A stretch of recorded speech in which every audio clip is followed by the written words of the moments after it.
नाजरीन को मेरा सलाम पहुँचे। मैं हूँ वाहिद नसीम और आप देख रहे हैं फोर्थ व्यू। फोर्थ व्यू में आज हम बात करने वाले हैं दुनिया की तमाम जो हलचल है उसकी।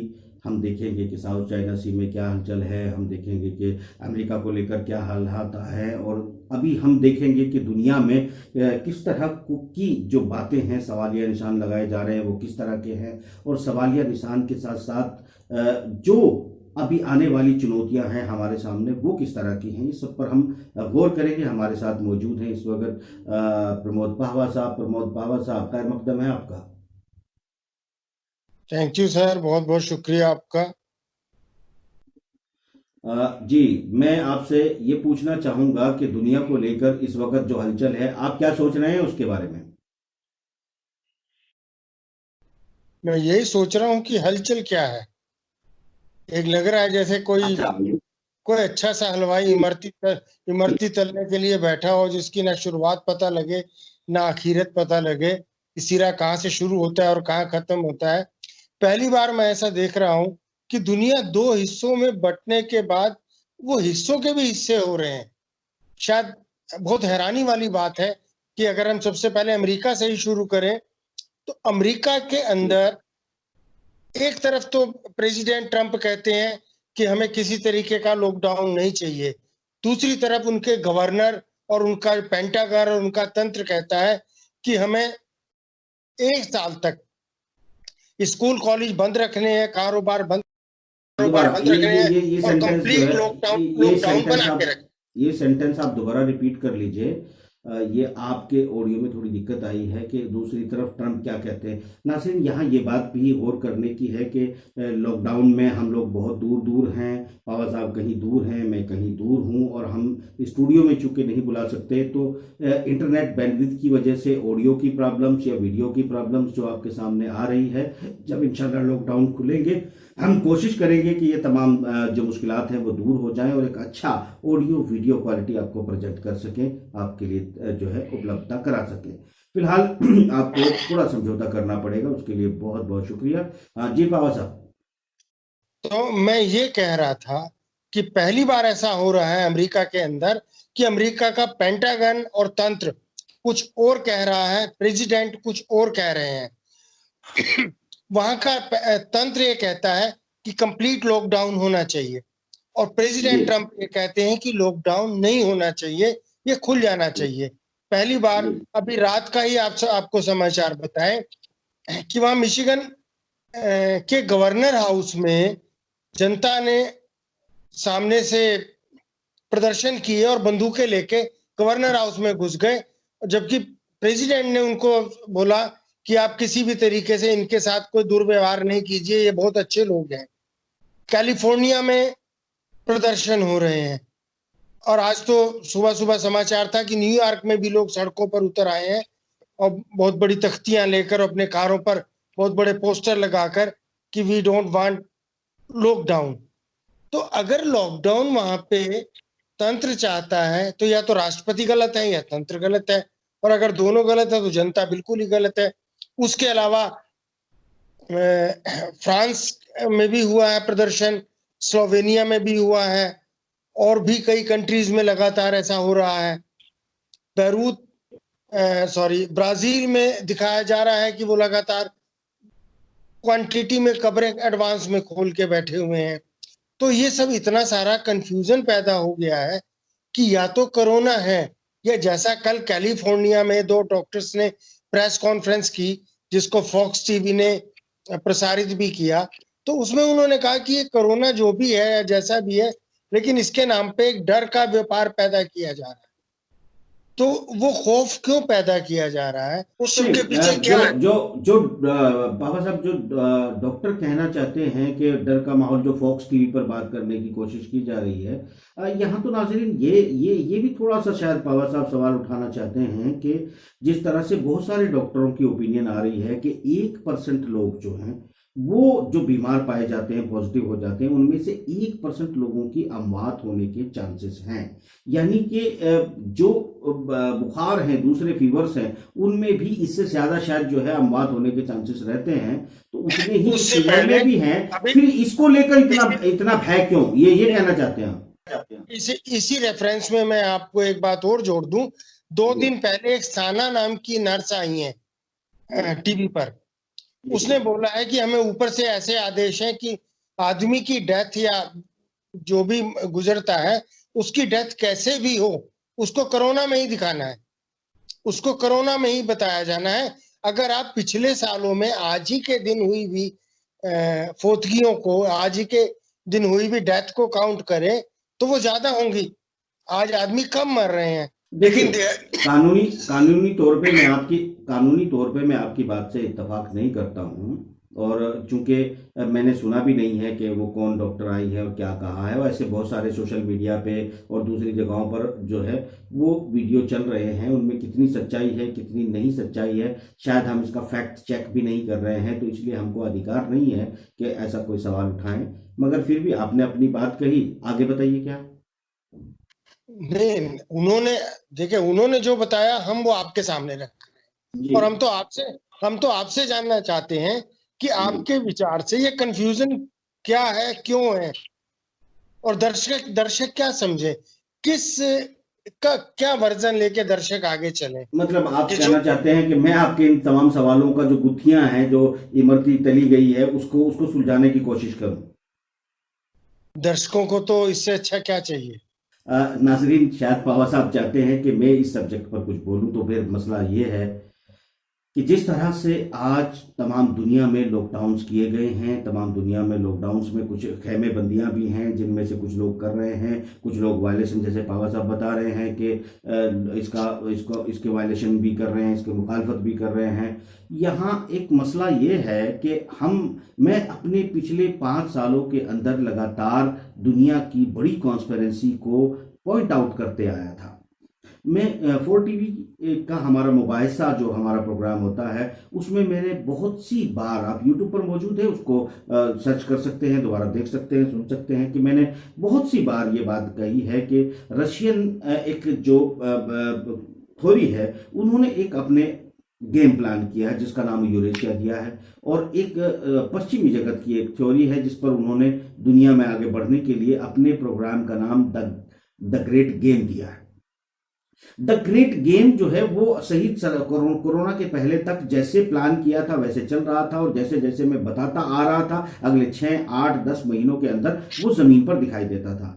अचानक जो है नए नाम बदले गए। नए नाम में जो रशिया का नाम था वो द ग्रेट यूरेशिया हो गया। यूरेशिया के मतलब थोड़ा सा उसमें अमेंडमेंट किया गया, और उसके बाद उसके साथ साथ जो पश्चिमी खेमा था अमेरिका का, उसने इस गेम को न्यू ग्रेट गेम के नाम से जो है ओपन किया, यानी कि उसका नाम चेंज कर दिया। नाम चेंज करने से अगर मैं डिप्लोमेटिक जो एक्टिविटी है उसको सही समझ रहा हूं, तो उसका मतलब ये है कि प्लान ए को कुछ दिनों के लिए रोक दिया या खत्म कर दिया या स्टॉप कर दिया, और उन्होंने प्लान बी को एग्जीक्यूट कर दिया। और प्लान बी में ये समझता हूं कि यहां वो ऐसा द ग्रेट गेम नाम से क्या करना चाहते थे, द ग्रेट गेम नाम से ये करना चाहते थे पश्चिमी जगत के किसी तरह जो एशियन बाजार है, जो एशियन मार्केट है, जो प्रोडक्शन है, जो यहाँ की अर्थव्यवस्थाएं हैं जो बड़ी तेजी से आगे बढ़ रही हैं, मगर उसके बाद भी वो यूरोपियन यूनियन और अमेरिका के साथ कॉम्पिटिट में बहुत डिफरेंसेस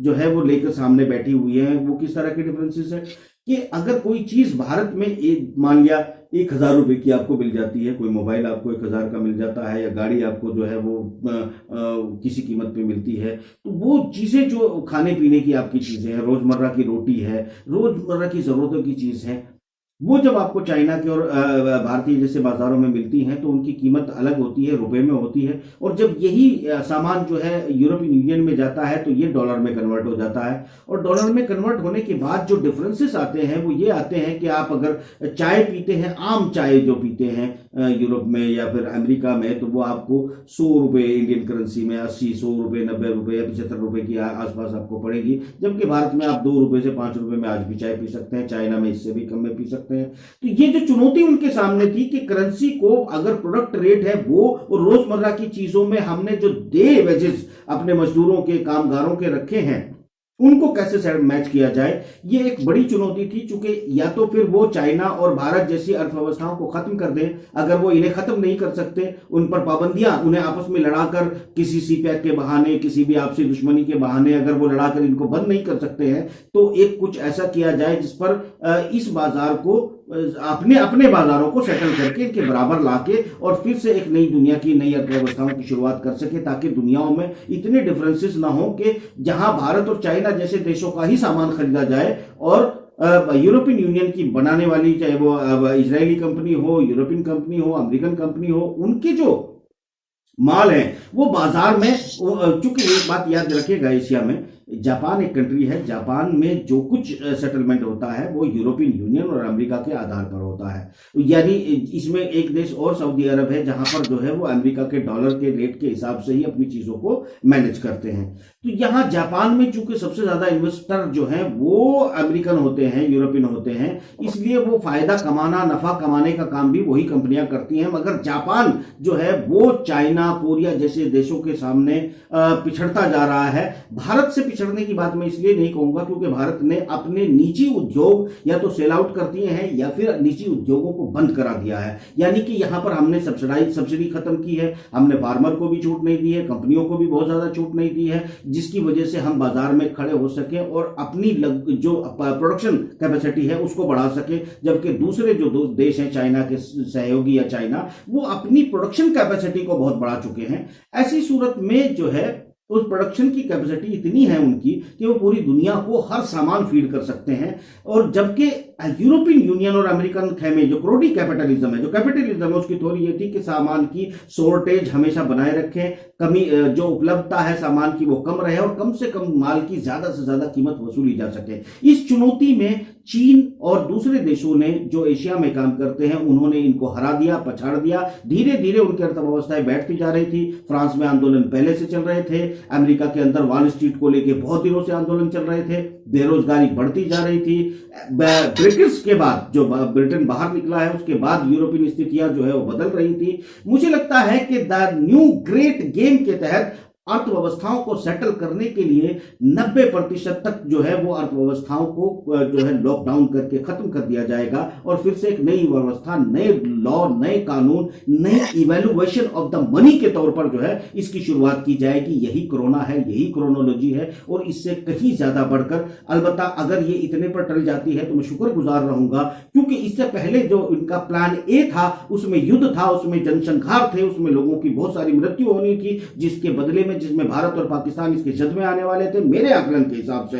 तो वो सूरत हाल अगर होती तो उसमें बहुत सारे लोगों की जान जाने के बदले में यूरोपियन यूनियन, अमेरिका और बड़ी इंटरनेशनल ऑर्गेनाइजेशन चाइना पर आर्थिक पाबंदी लगाते और उसके बाद इसके बाजार को लॉक कर देते। अगला टारगेट भारत भी जरूर होता, मगर भारत खुद ही अपनी नीतियों की वजह से बैठ चुका है, इसमें कोई दो राय नहीं है। कोई बहाने बनाए और कहानियां सुनाए तो वो अफसाने हैं, इससे ज्यादा कुछ भी नहीं है, जो आने वाले दिनों में आपको साफ तौर पर नजर आएंगे। तो पावा साहब, मैं तो ये समझ रहा हूं इसको कि इसकी सख्त जरूरत थी, क्योंकि अर्थव्यवस्थाएं सेटल करनी थी, बाजारों को सेटल करना था, रेट का कंपैरिजन और जो पर डे मजदूरी होती है उसको कैसे मैनेज करके ऐसे सेटल डाउन किया जाए कि एशिया आने वाले 50 साल में यूरोपियन यूनियन और अमेरिका को चुनौती न दे सके। इस खेल को खेला जा रहा है।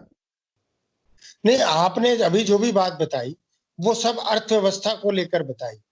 तो क्या बंदूकें, हथियार, साउथ चाइना में युद्ध पोत, इसका और अर्थव्यवस्था का, युद्ध का सीधा सीधा संबंध समझना चाहिए। दूसरी बात, जो सबसे बड़ा क्वेश्चन आपके मेरे सामने खड़ा होता है, आप अभी बता रहे हैं कि वेस्टर्न पावर्स ने और अमेरिका ने अपनी इकोनॉमी को करेक्ट करने के लिए, बैलेंस करने के लिए ये सारा कुछ बनाया है, लॉकडाउन किया है, ये सारे सब कुछ बंद कर दिया, जहाज बंद कर दिए।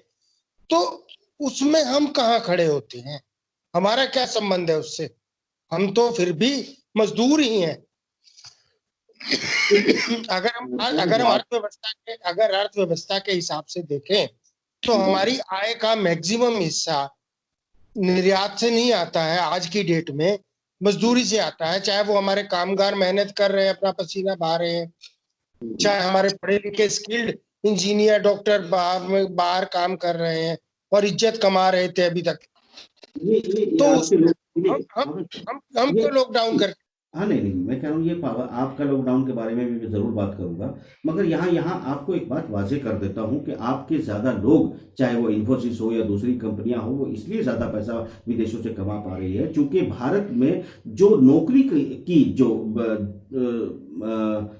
जो पैरामीटर्स है वो बहुत कम है। और इतने में चूंकि एक जो अमेरिकन और यूरोपियन है, जितने पैसे वो एक दिन के लेता है, भारत में इतने स्किल्ड इंजीनियर, सॉफ्टवेयर मेकर और ये तमाम इनको जो है आप जो स्किल आप कह सकते हैं, वो स्किल कम से कम 15 से 25 लोग जो हैं एक आदमी के बदले काम करते हैं। तो इसलिए आपको काम मिल रहा है। वही परेशानी उन लोगों के सामने मौजूद है कि वो इससे कैसे बचाएं और अपने लोगों को रोजगार कैसे दे, और ऐसे देशों के रोजगारों को कैसे रोककर उनको उनके घरों में कैद कर दिया जाए और उनको वापस समेट दिया जाए, क्योंकि वो दुनिया में आगे बढ़ रहे हैं। इसमें आप क्यों इसमें आगे आ रहे हैं, ये भी सोचने की बात होगी, जरूर सोचने की बात होगी। मगर यहां मैं एक चीज साहब मैं कहना चाहता हूं, मैं तो ये देख रहा था कि पुराना जो खेल था, चाहे वो भारतीय जनता पार्टी सरकार थी या कांग्रेस सरकार थी, मगर मैं पश्चिमी जगत को जब से रीड कर रहा था और एनालाइज कर रहा था, उसका विश्लेषण कर रहा था, तो मैं तब तक ये देख रहा था कि भारत को किसी तरीके से पाकिस्तान के बहाने, कश्मीर के बहाने, या फिर जो है किसी भी तरीके से चीन के साथ वो एक युद्ध जैसी स्थिति में आ जाए, ताकि इस बहाने से वो अपना गेम खेल सके। अलबत्ता दूसरा मामला ये भी था, क्योंकि अगर चाइना बढ़ रहा है और भारत और चाइना आपस में लड़ते हैं, तो चाइना पर पाबंदी लगा दी जाएगी और भारत खुद ब खुद युद्ध के बहाने खत्म हो जाएगा। क्योंकि अगली चुनौती जो दुनिया को इस तरह की देने वाला था वो भारत ही था सेकंड स्टेप पे, वो जो कि अब नहीं रहा है, अब बिल्कुल नहीं रहा है, क्योंकि यहाँ के लघु उद्योग बंद हो गए हैं, स्किल की बात नहीं है, अनप्लान तरीके से सरकारें चलाई जा रही है। यहाँ पर वो अलग बात है कि आप सपने दिखाएं, सपने बेचें, सपने लोगों को, लोगों का भी क्या है, उनको भी सपने चाहिए होते हैं। यहाँ मैजिक के पीछे चलने वाली दुनिया है। यहाँ बेसिकली ये भारत जो है वो कम से कम रियलिटी में यकीन नहीं करता। यहाँ 99% लोग जो है मिरेकल में जो है यकीन करते हैं। तो मिरेकल की जो बात करेगा वो जादूगर होगा, और जादूगर का तमाशा देखने के लिए पूरा भारत आजाद है। आप सड़क पर एक जादूगर को निकाल के देखिए, डुगडुगी बजाइए। अमेरिका प्रेसिडेंट के चुनाव में जितने लोगों की भीड़ जमा नहीं होती, एक मामूली डुगडुगी बजाने वाले के लिए इससे ज्यादा भीड़ भारत के सड़कों पर खड़ी हो जाती है। ये तुम्हारे लिए आईना है, ये सबूत है तुम्हारे कि तुम मिरेकल पर यकीन करते हो। सच्चाई ना तुम जानते हो, ना पहचानते हो, ना तुम मानते हो। ये तुम्हारी असलियत है। जी बाबा साहब। मैं यहाँ आपको थोड़ा सा दुरुस्त करना चाहूंगा। आप जिसको जादूगर कह रहे हैं, दरअसल वो जादूगर नहीं, मदारी होता है। चलिए वो मदारी कहिए आप। खैर, अभी आपने जो बात बताई वेस्टर्न की, उसी के साथ जुड़ा हुआ है सॉरी, उसी के साथ एक जुड़ा हुआ एक और सवाल खड़ा हो जाता है कि गल्फ कंट्रियों से हमारे कामगारों को क्यों वापस भेजा जा रहा है। और ऐसा तो है नहीं कि जो लोग वहां 20-20 साल से काम कर रहे हैं वो वहां का कल्चर, वहां का कानून ना जानते हो, या हमारी सरकार ना जानती हो कि किसी को बदतमीजी से बात करना या किसी की रग पे, किसी की इज्जत पे हाथ डालना, क्या उसका क्या नतीजा निकलता है। इतना होने के बावजूद भी अगर आज हमारी ऐसी स्थिति हो गई है कि हमें गल्फ के शहजादियां हिंदू मिलिटेंट कहने लग गई हैं। यानी आपको याद होगा 2 साल पहले आपसे ही बात हो रही थी, तो एक प्रोग्राम में हमने दोनों ने कहा था कि हम बहुत तेजी से इंडोफोबिया और हिंदू फोबिया की तरफ बढ़ने वाले हैं। भगवान ना करे ऐसा हो, लेकिन ऐसा हो गया। तो इसका भी कोरोना से कोई संबंध है क्या? हाँ बिल्कुल बिल्कुल, मैं देता हूँ जवाब आपको। देखिए पावा साहब पूछ रहे हैं नाजरीन के क्या ये जो अभी चल रहा है, जो गल्फ में लेकर जिस तरह की एक्टिविटी शुरू हुई है, भारत को, भारतीय नागरिकों को लेकर जो बात शुरू हुई है, यहाँ एक बात समझने की है। हालांकि मैं आप लोगों को संजीदगी से सुनना चाहिए था, समझना चाहिए था कि मैं चुनौतियां को आपको बताते आया था कि आने वाले दिनों में जिस तरह से मुस्लिमों के नाम पर एक आतंकवादी, एक खिलाफत के नाम पर एक ड्रामा जो किया गया, वो एक पश्चिमी जगत को तेल पर कब्जा करना था, खनिजों पर कब्जा करना था, और किसी तरीके से लंबे समय तक जो है वो गल्फ को अपने कंट्रोल में रखकर दुनिया से पैसा कमाने की जो मुहिम में आतंकवादी बनाए गए थे, वो उसकी वजह से उन्होंने पहले इस्लाम का कट्टरवाद चेहरा सामने लाए। उनको पहले कुछ लोगों को इस्तेमाल करके कट्टरवादी शब्दावली को बोला गया। किसी भी मुसलमान ने जो बहुत खुलकर विरोध नहीं किया, इसे मैं साफ तौर पर कहूंगा, उसके पीछे ये था कि वो विरोध करने ना करने के पीछे एक मानसिकता तैयार की गई, जिस पर भारी पैसा इन्वेस्टमेंट किया गया। और भारी पैसा इन्वेस्टमेंट करने के बाद जो है लोगों को लगा कि शायद ये खिलाफत कोई आ रही है या फिर ये आतंकवादी कोई दीन का कोई काम करने वाले हैं। और इनको बिल्कुल समझ में नहीं आया तमाम मुसलमानों को कि ये जो है वो इस्लाम का काम, ईमान का काम कैसे कर सकते हैं, जो मस्जिदों में बम फाड़ रहे हैं, जो मुसलमानों को ही मार रहे हैं, मुसलमानों का ही कत्लेआम कर रहे हैं, मस्जिदों में चिथड़े उड़ाए जा रहे हैं रोज, चाहे वो अफगानिस्तान हो, पाकिस्तान हो, इराक हो, सीरिया हो, लीबिया हो, यमन हो, तमाम जगह पर जो है वो मुसलमानों का कत्ल कर रहे थे। और बेवकूफ मुसलमान ये समझ रहे थे, इनमें से ये साफ बोल पर कह रहे हो आप, तुम जो मना करते रहे ना, मगर सच्चाई ये है कि तुम्हारा मुंह नहीं फूटा, तुम विरोध पर सड़कों पर नहीं निकले, उस आतंकवाद का तुमने विरोध नहीं किया जिसके लिए तुमने 25 साल दुनिया ने लानत मनामत झेली। मैं भी दुनिया के जब एयरपोर्ट पर होता था तो मेरे पासपोर्ट पर वाहिद नसीम पढ़कर मुझे एक्स्ट्रा मेरी चेकिंग की जाती थी, मुझे ऐसी नजरों से देखा जाता था जैसे मैं कोई आतंकवादी हूं। और जब वो बिल्कुल संतुष्ट हो जाते थे, मीडिया कर्मी होने के बावजूद मुझे कितनी जिल्लत झेलनी पड़ती थी मैं जानता हूं। और आने वाले दिन भारतीयों तुम्हारे भी ऐसे आने वाले हैं, क्योंकि जिस तरह का फोबिया, जिस तरह की षड्यंत्र जो है इजराइल ने रचे हैं अपने मकसद को, अपने बाजार को जो है कायम करने के लिए, एक हिंदू फोबिया जिस तरीके का डेवलप कर दिया है, उस डेवलपमेंट में हर इंसान जो है जिस तरह 25 साल तक मुसलमान गुमराही में रहा, बेवकूफ बनता रहा, अपना ही कत्ल करवाता रहा, अपना ही अपने आप को बर्बाद करवाता रहा, दुनिया से अलग थलग पड़ गए, उसके बावजूद वो इस कॉन्स्पिरेसी को नहीं समझ सके। उसी थोड़ी पर तुम जाओगे। ये चुनौती हमने 2 साल पहले, 1 साल पहले भी दी, 3 साल पहले भी दी। आज उसका हम, क्योंकि आज पहुंच चुके हो, तो मैं इस बात को कर रहा हूं। ये बात समझ में नहीं आती, जब सांप निकल जाता है तब पैड़ पीटी जाती हैं। यहां पहले ही अभी भी वक्त है कि संभला जाए और दुनिया के हालात को समझा जाए कि इस कोरोना के बहाने जो क्रोनोलॉजी चल रही है वो असल में टोटल आर्थिक गेम है। टोटल जो है वो दुनिया को अपने कंट्रोल करने की और अपने हथियारों की होड़ को, अपने बाजारों की होड़ को आगे बढ़ाने का जो एक मुहिम है। एक तरफ चीन और रूस खड़े हैं, दूसरी तरफ अमेरिका खड़ा है और उसके अलाई खड़े हैं। इन्होंने 3 वार जीते हैं, इसमें कोई शक नहीं है, मगर ये चौथा वार हारने जा रहे हैं, इसमें भी कोई शक आपको नहीं होना चाहिए। और जिस गलतफहमी के साथ भारतीय मानसिकता तेजी से बदली है, उसमें जिस आदमी को लेकर, जिसको पूरे घर घर में एक छोटा बच्चा, वो जानता भी नहीं कि किस दिशा में इजराइल है, वो ये नहीं जानता होगा कि इजराइल कहते किसे हैं, इजराइल बना कब था, इजराइल किन शर्तों पर बना, सेकंड वर्ल्ड वॉर और फर्स्ट वर्ल्ड वॉर से इसका क्या ताल्लुक था, कुछ नहीं जानते। बस ये जानते हैं कि मुसलमानों को 32 दांतों के बीच में जैसे जीभ कायम रहती है, उस तरह इजराइल बचा हुआ। ये बेवकूफी है। इजराइल ना पहले कुछ था ना आज कुछ था। ये कौम 2000 साल से भागती रही है और अब फिर भागने के लिए तैयार है। यहां ये बात आपको बता दूं कि गलतफहमी से निकल जाओ कि अब यही लोग जिनके भरोसे पर भारतीयों ने जो है पता नहीं क्या क्या प्लान बना लिए हैं, वो लोग कल दया की भीख इन मुस्लिम देशों से मांगने जा रहे हैं। और ईद की और चांद की अगर बधाइयां, और वो भी आयतें पढ़ पढ़ के अगर नेतन्याहू देना शुरू कर दिया है, तो समझ लीजिए कि जो बाजार है गल्फ का वो इतना बड़ा है, उसे कोई नहीं छोड़ेगा। और हम उनके चक्कर में पड़ के, चाहे अमेरिका के चक्कर में पड़ के, इजरायलियों के चक्कर में पड़ के, नस्लवाद के चक्कर में पड़ के खुद को गर्क कर रहे हैं, पूरी दुनिया में अलग थलग पड़ जाएंगे। कोई टोकने वाला और पूछने वाला भी नहीं होगा। अपनी हैसियत को पहचानना चाहिए। ये सपने में आप सारी बातें कर सकते हो, सच्चाई भी इसमें बिल्कुल भी नहीं है। और सच्चाई ये है कि हम आज भी जो कुछ करने जा रहे हैं वो हम, हो सकता है थोड़ा सा हमारे राजनेताओं का उसमें लालच है, थोड़े सा राजनेताओं के लालच में जो कुछ हो रहा है वो कुछ बहुत अच्छा नहीं कहा जा सकता। अलबत्ता ये जरूर है कि जो मैं वो खुल के नहीं बता सकता जो होने जा रहा है। पता मुझे सब कुछ है, इशारों में मैंने सब कुछ बताया है, आप इशारों में समझते रहिए। आप बात कर रहे हैं जी, ऐसा यहाँ बात कर रहे हैं अभी मुस्लिम देशों की। अभी हमारी बात आई है मुस्लिम देशों के बारे में। जी, मुस्लिम देशों की जहां बात करते हैं तो अभी तक वो 2 खेमों में बटे हुए थे, ये मान के चला जाए। एक को सऊदी अरब लीड करता था, यूएई था, और दूसरे खेमे में ईरान था। मुझे ऐसा लगता है कि आज की डेट में ये 3 खेमों में ऊपर अंदर से बट गए हैं, हालांकि ऊपर से एक है। आज एक नया खेमा शुरू हुआ है। पापा साहब मैं रोकता हूँ 1 मिनट के लिए आपको, मैं आपको 1 मिनट के लिए रोकता हूँ।